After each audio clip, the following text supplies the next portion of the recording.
Les gestionnaires, nos gouvernements, nos instances publiques, parapubliques, entreprises privées, est-ce qu'il n'y a pas un enjeu vraiment de dépendance graduelle et importante envers l'intelligence artificielle? Moi, mon rôle, où est-ce que je vais me retrouver comme professionnel dans tout ça? Quels vont être les impacts dans ma vie de tous les jours? Qui est responsable de ton dossier? Et si cette personne-là dit, non, c'est l'IA qui est... Non, ça ne peut pas être une excuse. Il peut y avoir des mesures disciplinaires.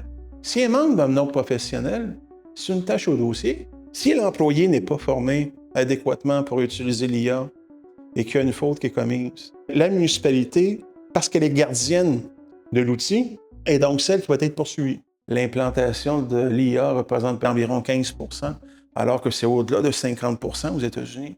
Je parle de la petite et moyenne entreprise. Donc, lorsqu'on parle d'encadrement, lorsqu'on parle de retard juridique, combiné avec des entreprises qui, elles, pour lesquelles on leur demande d'améliorer de manière significative leur productivité, parce qu'en plus, on leur dit qu'il faut qu'ils puissent diversifier leur marché, est-ce que tu te rends compte dans quel état d'esprit nos chefs d'entreprise se retrouvent? C'est beaucoup plus large que simplement l'implantation dans mon petit univers au sein de mon entreprise ou de mon gouvernement. Vous coupez la headset, là, puis se lever un petit peu le nez, là, puis regarder ce qui se passe chez le voisin, pour se rendre compte que non, il y a des conséquences à tout ça. Donc, l'importance d'être bien préparé, l'importance d'être bien encadré. Si au contexte juridique, on n'est pas encore adéquat, ça va éventuellement venir, mais rien qui n'empêche personne de donner les moyens d'être bien encadré entre le moment où je pèse sur le bouton, est-ce que j'ai un cadre qui me permet de dire qu'on va être capable de retracer de manière adéquate le comment et le pourquoi que je l'ai utilisé? Qu'est-ce que je laisse comme trace? Alors là, on en est rendu là. Et là, je ne suis pas le seul à le dire. Comme je te dis, la littérature en est rendue à lever beaucoup de drapeaux rouges. Moi, c'est sur quoi je travaille. Studio Lys Vert, c'est une entreprise de production vidéo qui a pour mission de contribuer à un Québec plus démocratique, écologique, harmonieux et prospère. Pour y arriver, on partage les solutions d'experts sur différents enjeux environnementaux et socio-économiques qui touchent le Québec.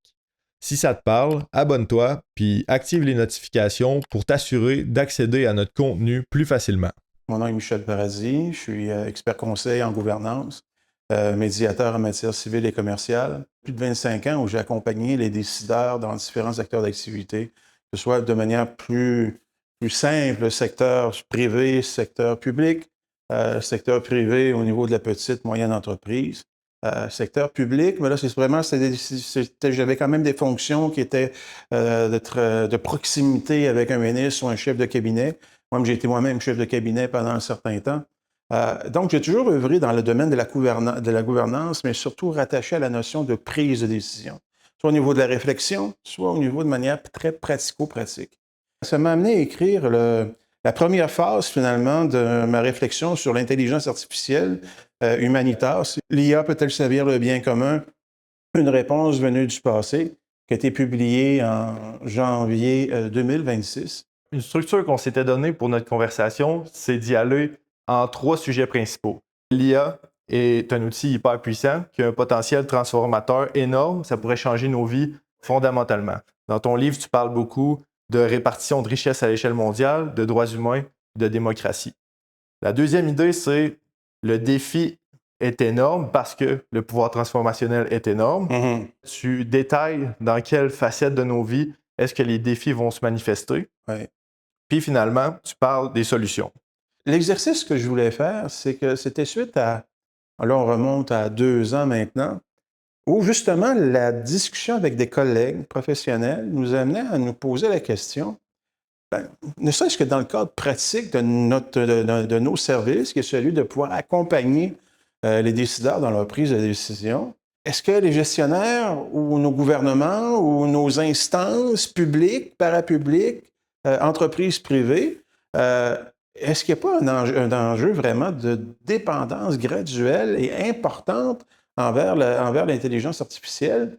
Et lorsque je parle de dépendance, ça veut dire aussi avoir des impacts au niveau des décisions qui vont être prises. Alors, de mon côté, l'initiative était de se dire, mais par rapport à cet enjeu-là, où vraiment à l'époque, on remonte à 2-3 ans, c'était très polarisé, hein? Où à ce moment-là, on se disait soit que l'IA va être une réponse à tout, puis je l'ai entendu. J'ai entendu à maintes reprises. Sinon, de l'autre côté, l'autre penchant qui prenait forme, c'était de se dire, oh attention, on a peut-être là créé une bête sur laquelle on n'aura aucun contrôle. Donc, la réflexion était de me dire, ouais, mais c'est pas la première fois qu'on traverse une crise au niveau de l'humanité. Il y en a eu une première révolution industrielle, il y en a une deuxième, il y a eu la révolution de l'informatique. On en arrive maintenant avec celle de l'IA, hein, qui a un impact pas simplement au niveau économique, mais au niveau social, au plan culturel. Bref, ça a un impact sur tout. Donc, l'hypothèse que j'ai faite pour ce bouquin-là, c'est de se dire, notre environnement, lui, a évolué, mais nous, comme humains, par rapport aux crises, est-ce que les questionnements ont tant changé? Et si les questionnements n'ont pas changé, est-ce que les voies de passage proposées ne pourraient pas nous amener justement à une position d'équilibre pour que finalement on puisse avoir les voies de passage nécessaires pour que finalement l'IA puisse, non, oui, on ne peut pas être contre l'évolution puis la technologie, mais puisse finalement être un outil qui va permettre à l'humanité et à ceux qui gèrent l'économie, au plan social, au plan culturel et autres, que ça puisse devenir un atout. À mon hypothèse, j'ai eu un constat et la réponse est oui, à savoir qu'on n'a pas tant changé. Et les questionnements que l'on se pose encore aujourd'hui, à savoir, moi, mon rôle, où est-ce que je vais me retrouver comme professionnel dans tout ça? Quels vont être les impacts dans ma vie de tous les jours? C'est les fameuses questions existentielles qu'on se pose toujours. Qui, quoi, comment, pourquoi et quand? Ces questions-là se sont posées lors de la première puis la deuxième révolution industrielle. À l'époque, c'était les travailleurs. Les travailleurs, on se disait, par rapport à ces changements-là, surtout à l'époque, il faut revenir à un contexte où le textile, l'industrie du charbon, donc les mines, et le ferroviaire étaient en telle ébullition que la question de l'époque était de se dire, est-ce que le travailleur, lui, c'est un bien pour l'entreprise ou c'est quelque chose de plus? Donc, encore une fois, on revenait à l'époque à la notion du travailleur, la personne, quel qualificatif qu'on lui donne. C'est ce qui a amené par la suite à trouver une voie d'équilibre et finalement à constater que l'État a changé son rôle, est devenu plus interventionniste, une approche social-démocrate qu'on a connue. Bref, l'État que l'on connaît aujourd'hui est à des années-lumière de ce qui était à l'époque du 18e et du 19e siècle. Donc, c'était le challenge, l'hypothèse et l'objectif du bouquin qu'on a ici aujourd'hui. C'était de se dire que finalement, si on se base sur des réflexions ou des voies de passage qui étaient proposées à l'époque, est-ce qu'on ne pourrait pas les transposer en 2026 et de se dire, finalement, il y a peut-être des possibilités ou des actions que nos instances gouvernementales ou les organismes internationaux pourraient mettre de l'avant. Alors, c'est un peu ça le bouquin. C'est Amnesty International en 2021 qui a sorti un rapport parlant d'une histoire qui s'est passée aux Pays-Bas. Le titre, c'est Pays-Bas, scandale des allocations familiales, un avertissement qui montre l'urgence d'interdire les algorithmes racistes. Donc, je continue de citer. Des critères relevant du profilage racial ont été intégrés lors de l'élaboration d'un système algorithmique utilisé pour déterminer si des demandes d'allocation familiale devaient être considérées comme erronées et potentiellement frauduleuses. En conséquence, des dizaines de milliers de parents et de personnes à la charge d'enfants, appartenant pour la plupart à des familles à faible revenu, se sont vus accusés à tort de fraude par les autorités fiscales néerlandaises, les membres des minorités ethniques étant touchés de manière disproportionnée. Ce scandale a fait tomber le gouvernement néerlandais en janvier 2021.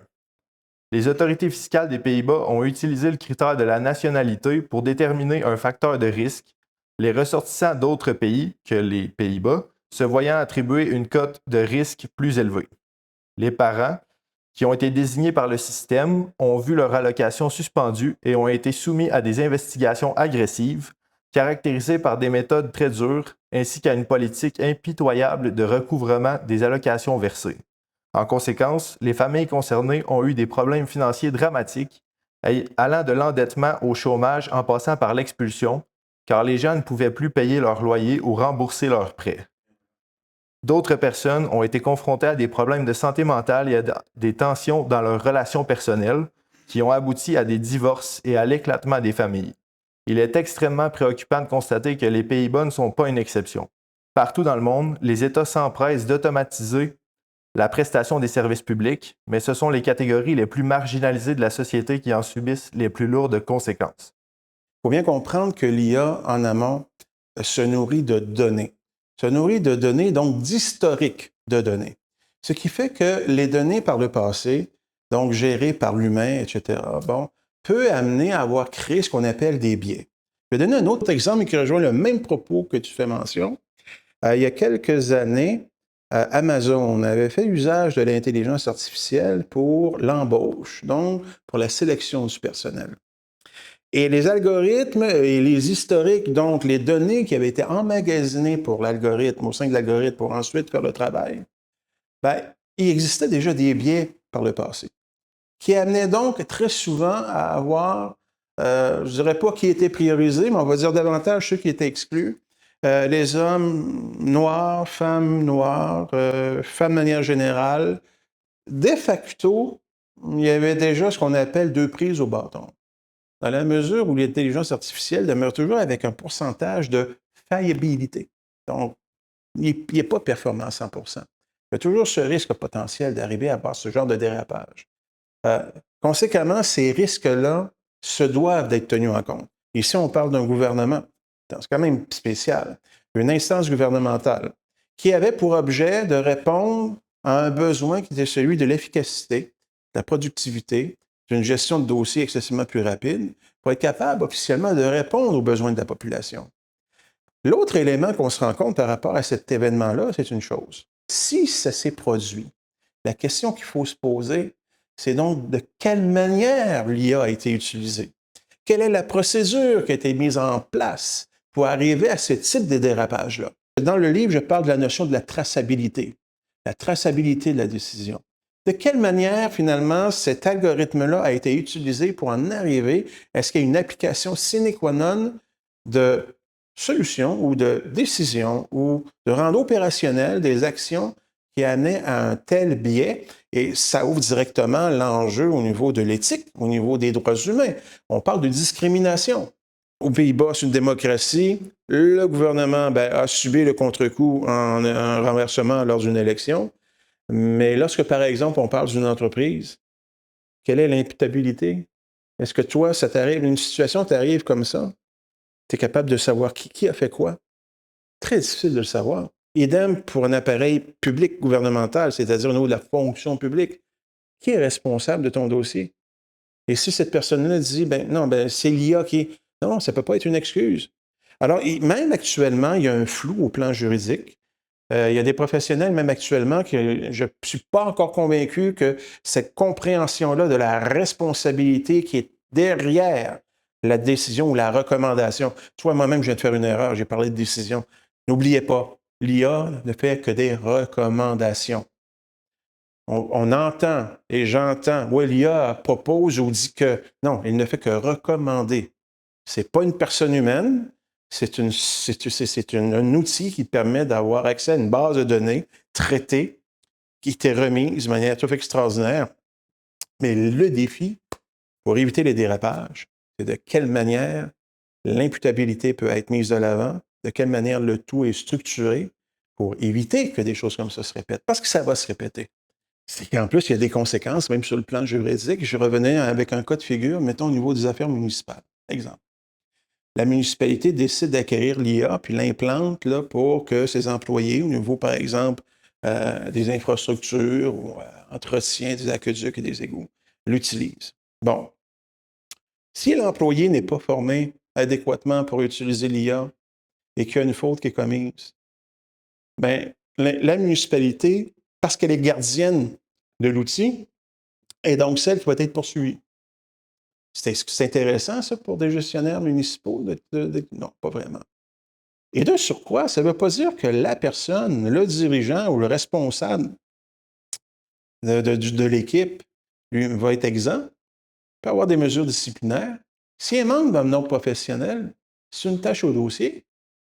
L'idée, c'est que c'est ça aussi. C'est pas sans conséquence si, en amont, on n'est pas conscient des enjeux dont on fait part dans le bouquin et que, de surcroît, on ne se donne pas au moins les moyens à l'interne de se donner une démarche, un modus operandi pour dire qu'il y a une traçabilité puis qu'il y a une démonstration qu'on a fait les choses dans les règles de l'art. Alors, c'est beaucoup plus large que simplement l'implantation dans mon petit univers au sein de mon entreprise ou de mon gouvernement. C'est que ça dépasse les frontières. Donc, conséquemment, ce que je dis, c'est qu'il faut s'ouvrir les yeux, là. Puis regarder beaucoup plus loin, là. Il faut couper la headset, là, puis se lever un petit peu le nez, là, puis regarder ce qui se passe chez le voisin, pour se rendre compte que, non, il y a des conséquences à tout ça.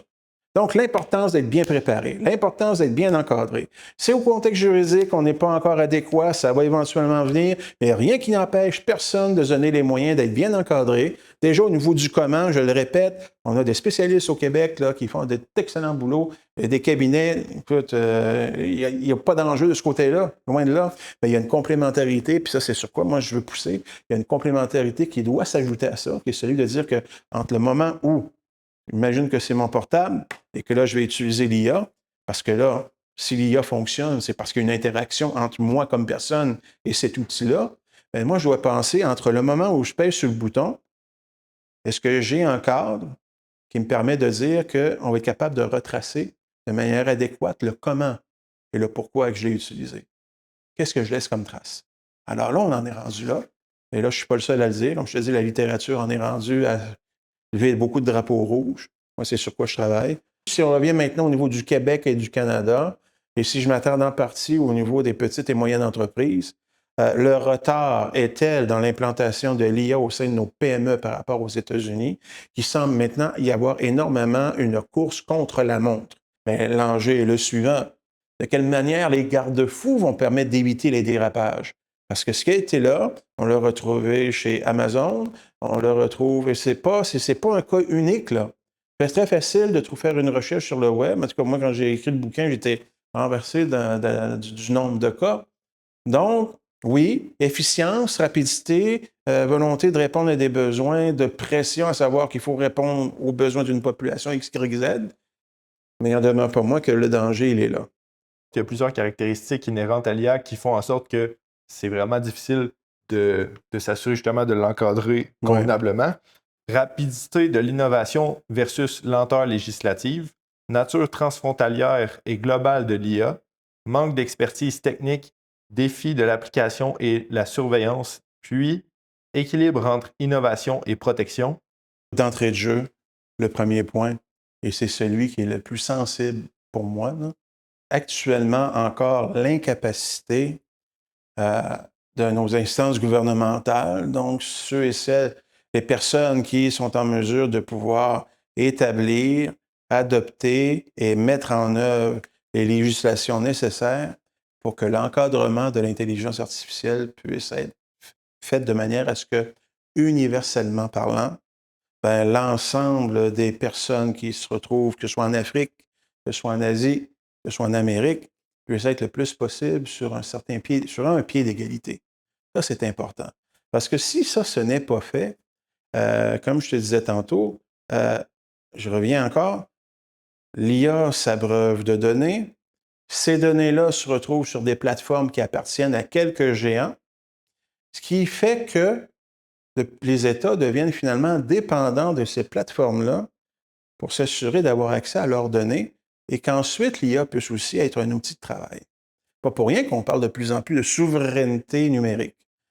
Est-ce qu'il est normal que finalement des données qui parlent de toi, ton dossier de santé, ton dossier financier, se retrouvent sur un cloud ou dans un univers numérique pour lesquels finalement ça se retrouve à des années, pas du tout sur le territoire canadien, mais ça se retrouve peut-être à Silicon Valley. Donc ça, c'est un des premiers enjeux. Ça, et tout ça est possible parce qu'au niveau législatif, on a un retard, ne serait-ce que pour encadrer l'utilisation, mais il faut avoir cet encadrement-là au plan législatif pour s'assurer qu'ensuite, en termes de souveraineté numérique, ben, les entreprises qui veulent s'installer ici puissent savoir sur quel pied danser, dans quel univers, qu'est-ce que je peux faire et qu'est-ce que je ne peux pas faire. Donc, tu vois qu'il y a un décalage entre l'évolution technologique et un retard marqué sur le plan législatif. La nature transfrontalière, mais je le mentionnais tantôt, tant aussi longtemps qu'il n'y a pas de cadre juridique, ne serait-ce qu'au niveau de normes au plan international, on a un décalage entre des pays qui, de toute façon, financièrement, n'ont pas les capacités d'investir pour atteindre une certaine souveraineté une souveraineté numérique, dis-je bien, et deviennent de facto dépendants de quelques entreprises localisées, peut-être en Europe, une ou deux en Chine, mais pour l'essentiel aux États-Unis. Donc, ça ne fait qu'accentuer cette inégalité qui, déjà au plan économique, est présente. On n'a pas besoin de chercher très, très longtemps. Qu'on compare l'Afrique francophone avec le Québec, malheureusement, mais c'est deux réalités qui sont différentes. Donc, tant aussi longtemps que ce cadre-là n'est pas davantage, juridiquement encadré, ben, on a encore des centaines de pays qui vont être à la remorque, ne pourront jamais en arriver à trouver un point d'équilibre. Et ça, actuellement, c'est une méga distorsion. Donc, conséquemment, oui, pourtant, on nous dit que l'IA va faciliter la vie de la planète et puis de chacun des pays, des nations, permettre des sauts technologiques pour que certains pays puissent atteindre un niveau de vie intéressant. L'IA peut permettre ça, mais c'est dans la mesure où sur l'accessibilité va dans cette direction-là. Lorsque je parle de manque d'expertise, c'est surtout à l'intérieur des organisations. Lorsque, par exemple, on va implanter l'intelligence artificielle, est-ce qu'il est normal qu'une entreprise, par la suite, devienne dépendante toujours d'un tiers pour trouver solution à une problématique qui peut se pointer? La problématique, c'est qu'on parle tellement de formation continue actuellement au sein des entreprises, même actuellement, je ne parle même pas de l'IA, mais dans différents autres secteurs d'activité. Et lorsqu'on parle de formation continue pour l'IA au sein des organisations, ça semble être comment? Mais ce n'est pas une question du comment. La question, c'est qu'il faut y aller de l'avant. Il faut le faire. Alors, et à ce moment-là, si on arrive à le faire, déjà que les distorsions dont je te parle sont omniprésentes, si au moins on peut donner un tant soit peu d'autonomie auprès des organisations pour permettre à des personnes sur place d'être actualisées au niveau des connaissances et capables d'utiliser l'IA de manière adéquate, ben, au moins, si ça peut tendre à pouvoir donner une autonomie plus marquée auprès des PME et des entreprises, ben, ce sera un méga gain. Mais il y a un travail qui est à faire. Et ça émane de nos instances gouvernementales. Ça, c'est pas. Actuellement, c'est très souvent selon la volonté de nos chefs d'entreprise, si on parle du secteur privé. Mais ça devrait être une norme en soi. Power is knowledge, ou knowledge is power, tu diras, on peut inverser les termes comme on voudra, mais c'est ça qui permet de pouvoir donner à une entreprise, à une organisation, à un OBNL ou à même à une instance gouvernementale de pouvoir être autonome et de pouvoir tendre à cette souveraineté numérique-là dont on parle. Donc, la notion de connaissance, de performance et d'être capable d'être le plus autonome possible est essentielle. Donc, il faut focusser, il faut aller dans cette direction-là. Si on ne le fait pas tant que ça, c'est qu'il y a des raisons à la base. Et encore une fois, c'est sûr que d'amener des solutions dont je te parle, bien, c'est sûr que ça remet en question un écosystème actuel qui fait l'affaire de quelques-uns. Mais ces quelques-uns-là sont tellement importants, tellement influents, qu'ils ont une capacité de pouvoir influencer certains dirigeants sur des décisions qui doivent être prises. J'ouvre une parenthèse, je la ferme, mais c'est les réalités dans lesquelles on est. On n'est pas sur une île déserte, on est en interaction avec une multiplicité d'acteurs puis d'intervenants. Donc ça, c'est l'autre enjeu sur lequel, moi, je me dis, il faut vraiment mettre des orientations claires sur cet élément-là. Les défis d'application et la surveillance, on parle surtout de transparence, l'atténuation des biais, la responsabilité. L'exemple que tu as donné d'entrée de jeu pour notre rencontre d'aujourd'hui, c'est qu'il n'y a pas eu d'encadrement s'il y a eu le biais au niveau final. On peut le voir aussi dans le secteur hôtelier. Le secteur hôtelier veut aussi utiliser l'intelligence artificielle. Encore une fois, quel encadrement? Est-ce que si l'IA a pour objet d'optimiser le nombre de chambres qui vont être louées durant la période estivale, est-ce qu'on tient compte, toi, là, comme manager, est-ce qu'on va tenir compte du fait que tu as le nombre de personnel adéquat? Qu'est-ce que tu fais si ce n'est pas possible? Qui va être imputable à ce moment-là?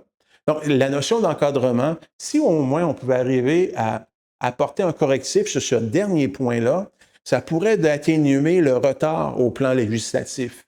Parce qu'au moins, dans l'écosystème micro des entreprises, il y aura au moins des éléments qui seraient mis en branle. L'autre élément d'espoir que j'aimerais dire, quand même intéressant que de voir les proprios d'Anthropic eux-mêmes souhaiter qu'il puisse y avoir des balises. Moi, c'est un signe d'espoir, ça. De voir qu'ils se refusent de collaborer avec le Pentagone, par exemple, parce qu'ils ont peut-être une crainte de certains dérapages potentiels. Et ça veut dire qu'il y a des valeurs corporatives au sein de certains de ces géants-là qui peut-être potentiellement, appuyés par des initiatives citoyennes, appuyés par des recommandations des Nations unies, par des pays qui se rendent compte qu'eux-mêmes, de toute façon, puis de plus en plus, on en parle. Regarde la France, dernièrement, qui a décidé de retirer ses données de Microsoft et de les implanter là, dans Linux, si je ne m'abuse. C'est quand même intéressant. La France qui décide de devenir souveraine sur le plan du numérique. Alors, il y a des fractures, là. Le mur semblait, il y a peut-être 2-3 ans, comme étant infranchissable, ou d'une solidité telle qu'on ne verrait jamais là, une petite fracture. Mais là, il commence à en avoir une certaine multiplicité. Donc, dans ce contexte-là, écoute, moi, ce livre-là, c'est ma modeste contribution. Au niveau des PME, l'implantation de l'IA représente peut-être, je vais faire un chiffron là, pour donner une marge d'erreur là, acceptable, mais d'environ 15 %, alors que c'est au-delà de 50 % aux États-Unis. Je parle de la petite et moyenne entreprise. Donc, lorsqu'on parle d'encadrement, lorsqu'on parle de retard juridique, combiné avec des entreprises qui, elles, pour lesquelles on leur demande d'améliorer de manière significative leur productivité, parce qu'en plus, on leur dit qu'il faut qu'ils puissent diversifier leur marché, est-ce que tu te rends compte dans quel état d'esprit nos chefs d'entreprise se retrouvent? Alors, ce besoin-là d'un soutien adapté, au moins de leur donner des outils de base pour qu'ils puissent du moins traverser autant que faire possible cette période de transition qui en est une de turbulente, parce que l'économie actuellement, elle est fragile. Alors, c'est tous des éléments de contexte. Lorsque tu les ajoutes aux éléments dont on vient de parler, te donne un contexte qui finalement n'est pas nécessairement facile pour nos chefs d'entreprise. Puis il est d'autant plus pour nos hommes politiques, les femmes politiques qui, elles, doivent répondre à une pression, doivent encourager ne peuvent pas obliger nos PME à faire telle chose. Donc, de quelle manière elles se doivent de jauger les situations à travers tout ça. Fait que c'est l'ensemble des acteurs, là, c'est une période qui n'est pas facile. Vraiment pas facile. Avec le pouvoir aussi dont tu as déjà fait allusion des grandes compagnies multinationales, puis avec le contexte de tensions géopolitiques grandissant, je pense aussi que ça nous donne un mélange qui fait en sorte qu'il faut vraiment trouver le bon équilibre entre innovation puis entre protection des droits humains de la société civile, Absolument. etc. Parce que l'absence de protection de droits au nom de l'économie, il n'y a personne qui va sortir gagnant de cette situation-là. Absence de droit, pas de transparence parce qu'on fait les choses de manière opaque. C'est pas parce que j'ai écrit dans l'anthologie de M. Peter Biro, mais je vous encourage à le lire lorsqu'il va être publié cet automne, mais c'est une des personnes qui est vraiment de référence au plan canadien et met en évidence le fait que la perte de confiance du citoyen et de la citoyenne, si on parle de nos instances gouvernementales, s'il n'y a pas de transparence, s'il n'y a pas de capacité pour, par exemple, les personnes qui peuvent subir des décisions qui portent atteinte à leurs droits, de pouvoir contester, de pouvoir retracer le processus, du moment qu'il y a un bris de confiance entre les contribuables, les citoyens et leur État, on sait dans quel contexte ça peut amener. Et ça, cet effet-là, c'est un élément qu'il ne faut surtout pas ignorer ou faire semblant que c'est acquis. Ce n'est jamais acquis. Jamais acquis. Alors, on a vécu avec la pandémie déjà des situations, puis c'était quand même pas la Deuxième Guerre mondiale qu'ont connu nos arrière-grands-parents, là. Puis on a vu de quelle manière, par certains moments, il y a eu des dérapages. Alors là, on arrive dans un univers qui est beaucoup plus difficilement compréhensible parce que complexe, hein, et dans un deuxième temps, donc, parce que cette situation est là, ben, les obligations sine qua non au niveau du respect des droits, éviter les biais discriminatoires, que ce soit au niveau des personnes racisées, que ce soit au niveau des personnes en situation de pauvreté ou peu importe, s'il y a un dérapage de ce côté-là, il va y avoir des conséquences. Là. On n'est pas là, on n'a pas, justement, en parlant de pandémie, on n'a pas un vaccin pour se protéger contre ça. Là. Regardez la situation en Europe, la France, pour ne pas le nommer, même en Grande-Bretagne, au plan social, avec des enjeux qui actuellement ne nous ont pas encore atteints, mais on voit très bien le climat social à quel niveau c'est, pour toute personne là, qui a l'occasion de s'informer de ce côté-là. Alors, on n'est pas exempt de ça. On a parlé, en fait, de la situation, de comment est-ce que ça pourrait déraper, les défis qu'on a devant nous à gérer du point de vue des organisations. Oui. Dans ton livre, tu parles de manière très structurée des solutions qu'on doit mettre en place. Tu commences par mettre sur la table le fait qu'il faut se baser sur des valeurs fondamentales et des principes clés. J'en ai retenu 4 principaux que j'aimerais discuter. La dignité humaine, le bien commun, la solidarité et la subsidiarité. Et la subsidiarité, c'est de permettre aux instances qui sont les plus près de nous d'avoir davantage de pouvoir pour être en mesure d'être beaucoup plus efficient et efficace. Donc, lorsqu'on parle de subsidiarité par rapport à l'IA, il faut comprendre qu'il existe des IA qui peuvent être essentiellement utilisées par nos instances municipales en fonction d'une déclinaison ou d'un encadrement qui est très, très spécifique pour une MRC ou quoi que ce soit. Donc, déjà là, c'est des outils, c'est des algorithmes qui existent et que si jamais tu tentais de l'utiliser pour parler d'un voyage de la planète Mars, ça ne pourra pas t'aider là. C'est vraiment conceptualisé en fonction de la réalité locale. Et quand on parle de subsidiarité à ce moment-là, et qu'à partir de là, on parle de vouloir implanter la subsidiarité au sein d'une communauté, au sein d'une région, peu importe, subsidiarité, ça veut dire donc être aussi à l'écoute. Et ça fait partie des éléments lorsqu'on parle de l'implantation de l'IA, que ce soit en entreprise, que ce soit au sein d'une communauté, c'est d'être à l'écoute de l'ensemble des intervenants pour s'assurer que tu as une adhésion. Donc, c'est ça le concept de subsidiarité si on parle de manière très terrain et qu'il y a un lien direct à ce moment-là avec la notion de solidarité. Pourquoi la solidarité? Bien, c'est que justement, si on implante l'intelligence artificielle et c'est pour répondre davantage à des besoins pressants au plan opérationnel en termes de services auprès des gens qui nous entourent, je parle encore, soyons très terrain, là, je parle d'une municipalité, d'une ville, bien, de quelle manière cette solidarité-là va prendre forme? Bien, elle va prendre forme dans la mesure où, lorsque les décisions vont être prises, on sera en mesure d'éviter les biais qui portent atteinte aux droits humains en fonction, par exemple, de personnes basées sur la richesse, le quartier ou autre. Cas de figure, exemple, Fonderie Horn. Et là, je ne parle pas d'un dossier international. Je parle d'un dossier local où tu as des enjeux humains, tu as des enjeux d'émotion, tu as chaque personne qui a son propre vécu, tu as des personnes qui dépensent de cet emploi-là pour avoir un revenu adéquat, mais tu en as d'autres membres de la famille qui peut-être, justement, il y a des gens qui ont travaillé dans cet endroit-là, et selon les médias, bien, il y a eu des enjeux de santé aussi pour plusieurs. Donc, de quelle manière essayer de jauger tout ça? Et là, à ce moment-là, on a une communauté qui s'hésite. On va pas, le dossier est tellement complexe qu'on a l'intelligence artificielle. Peut-être que ça nous permettra de pouvoir démêler les pistes ou les voies de passage qui sont possibles.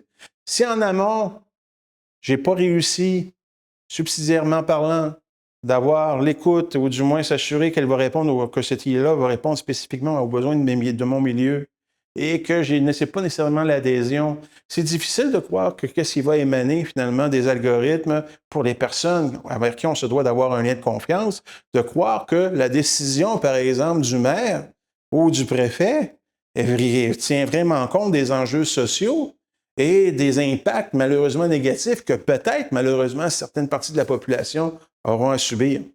Alors, c'est là que la notion de solidarité est très importante pour éviter les fameux biais en amont, pour démontrer que finalement, oui, vraiment, hors de tout doute, lorsque je fais la traçabilité de ce que j'ai fait comme démarche pour en arriver à cette décision-là, non, au plan de la solidarité, j'ai vraiment été le plus loin que je pouvais faire. Et tout ça axé sur un des thèmes importants, puis que je parle dans le livre, c'est celui de la transparence. Alors, tu vois que les deux éléments sont excessivement interreliés et que, peu importe le dossier, plus tu as de variables que tu dois tenir compte pour tenter de maintenir une certaine cohésion dans une municipalité, lorsqu'on parle d'un enjeu d'ordre public de cette nature-là, ben, plus l'importance de l'encadrement devient donc essentielle. On le voit là, de manière évidente. Là.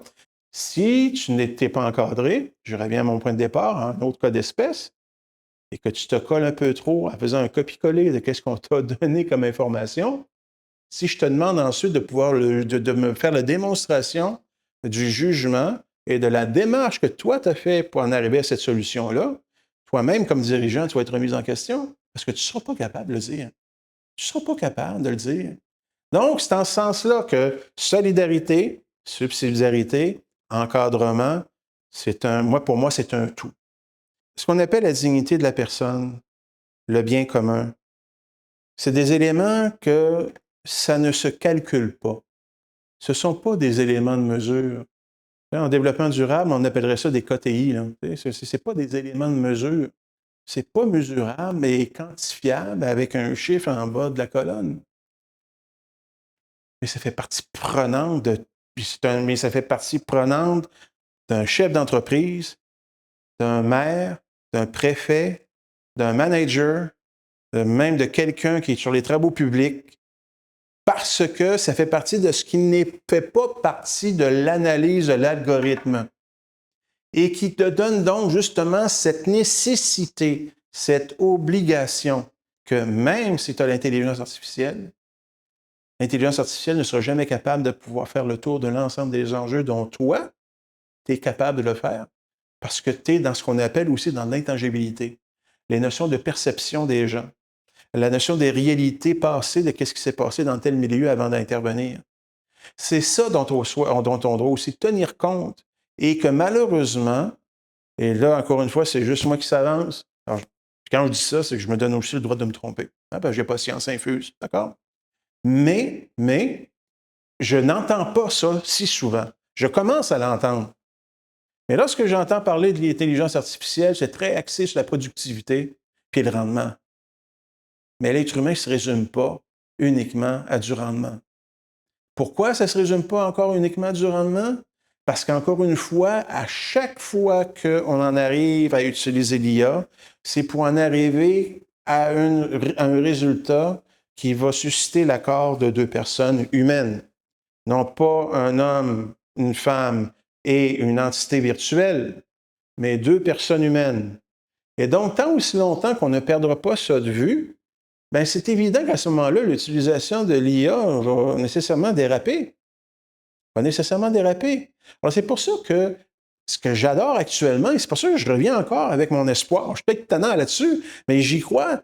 La littérature démontre que même les managers se rendent compte qu'ils ont une crainte de voir les nouveaux gestionnaires devenir trop dépendants de l'IA parce qu'ils risquent de faire une abstraction de plus en plus graduelle de leur jugement.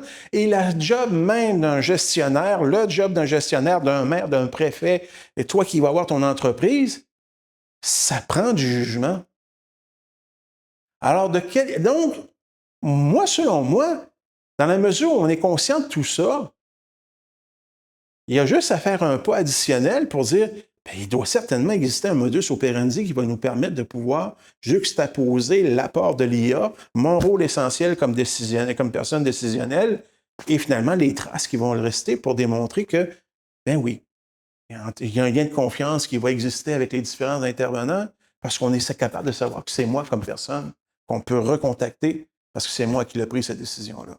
Donc, moi, ce que j'encourage, je ne veux pas faire une promotion du livre, mais ce que je veux le dire, c'est que tout le travail qui a été fait, c'est une mise en contexte très macro, mais si, après l'avoir lu, vous allez comprendre tout à fait de manière logique le propos que je vous tiens aujourd'hui.